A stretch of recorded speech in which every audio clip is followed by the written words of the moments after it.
Hey guys, this is Austin. Computers have been getting smaller and smaller ever since the days of mainframes. Now it just makes sense, right? As technology advances, you want to put it into more and more portable form factors. So when NVIDIA reached out and wanted to sponsor a video on the brand new Acer Predator Triton 500, it felt like the perfect time to ask, are laptops killing desktops?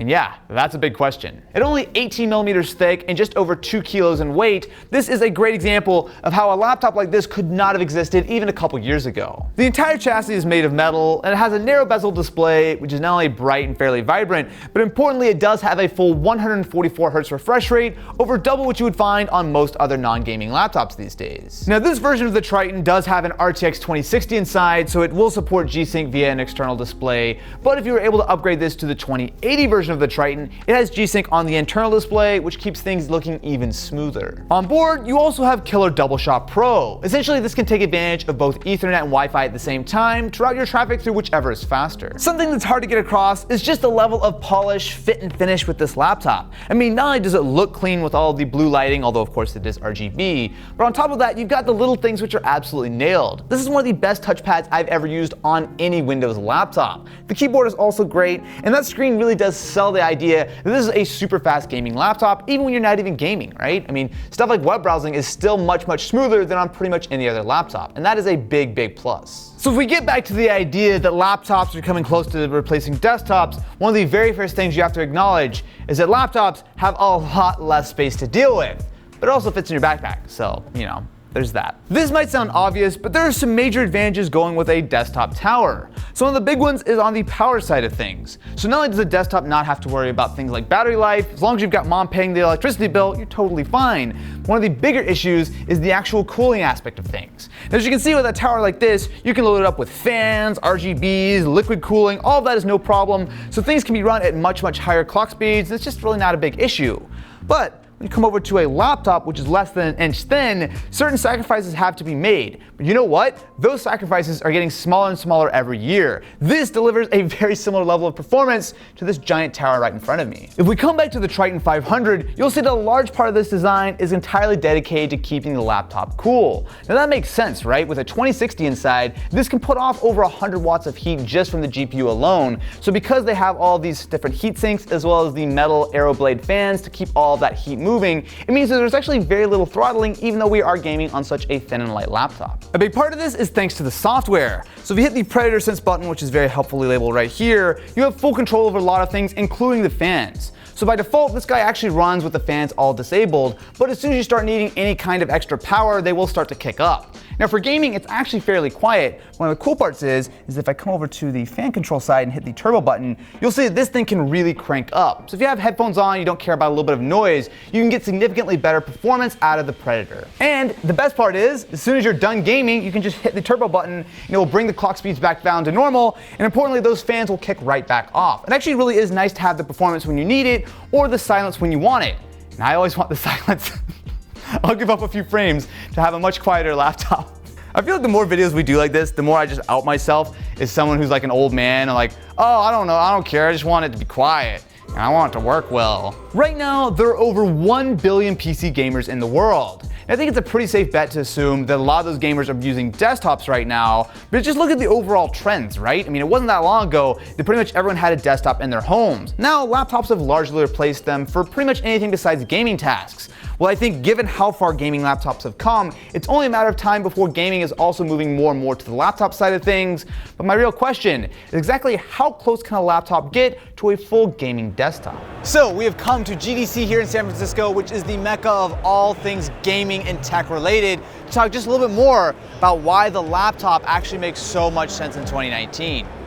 Also, we were looking for an excuse to come to GDC. Now, if you take a look inside the Triton, you'll see the secret sauce that makes all of this work. The highly optimized CPU and GPU to really elevated laptops to an entirely different level. First off, we have the CPU. This is the Intel Core i7-8750H, which is a full 6-core processor that can clock up over 4 gigahertz when it's boosting. Now, it's easy to forget that for a very long time, we were capped at around 4 cores, not only on the desktop side, but also the laptop side.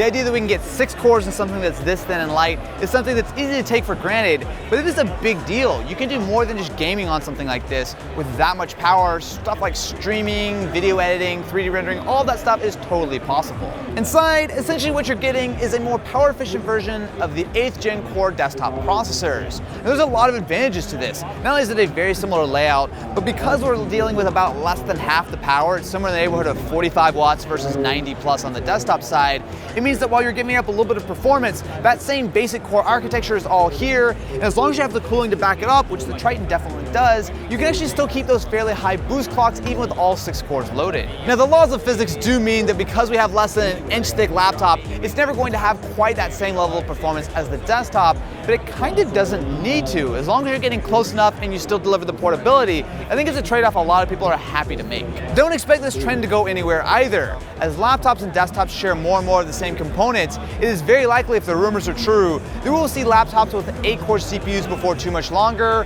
which, I mean, to be fair, do you need 8 cores in a CPU of a laptop? Probably not. Do you want one? I do. Maybe the more interesting comparison is on the graphics side.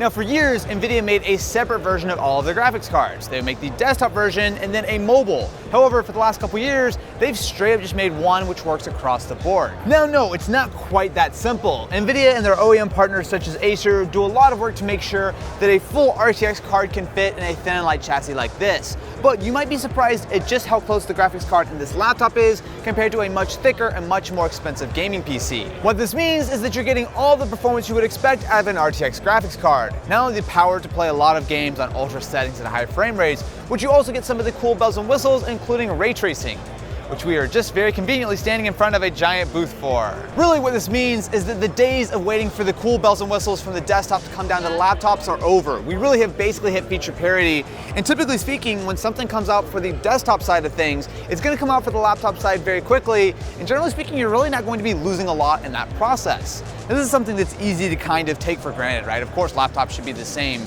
but again, this is a much thinner, much lighter, and much more difficult thing to engineer. It's easy to forget that not that long ago, there was a massive penalty to gaming on a laptop. You had to deal with far inferior specs both on the CPU and on the GPU side, and a lot of times you didn't even have those same level of features. I mean, I can imagine if ray tracing came out 5 years ago, you would not have been able to play it on a laptop. While it's great to have that same level of performance with the 2060 inside the Triton as you would get in a desktop, you also have other options as you go higher up in the product stack.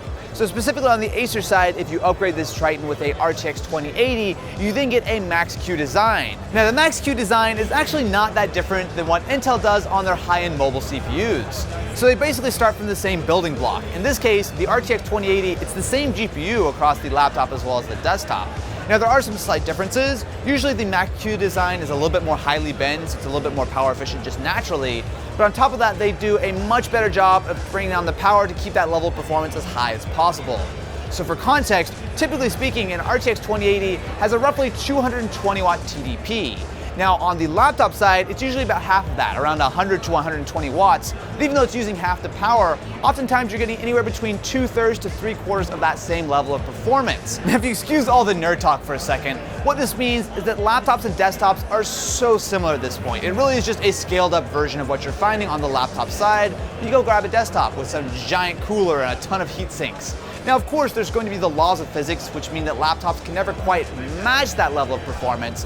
When you're talking about 70, 80% that same level in something that's less than an inch thick that you can fit in your backpack and take with you all day, I think that's a super compelling value proposition. I think a lot of people would prefer to have one single system that sure might not be 100% as powerful as the most crazy thing out there, but can do basically everything very well, plenty of battery life, most importantly, you can take it with you all day. Something that's not really going to happen anytime soon with the desktop.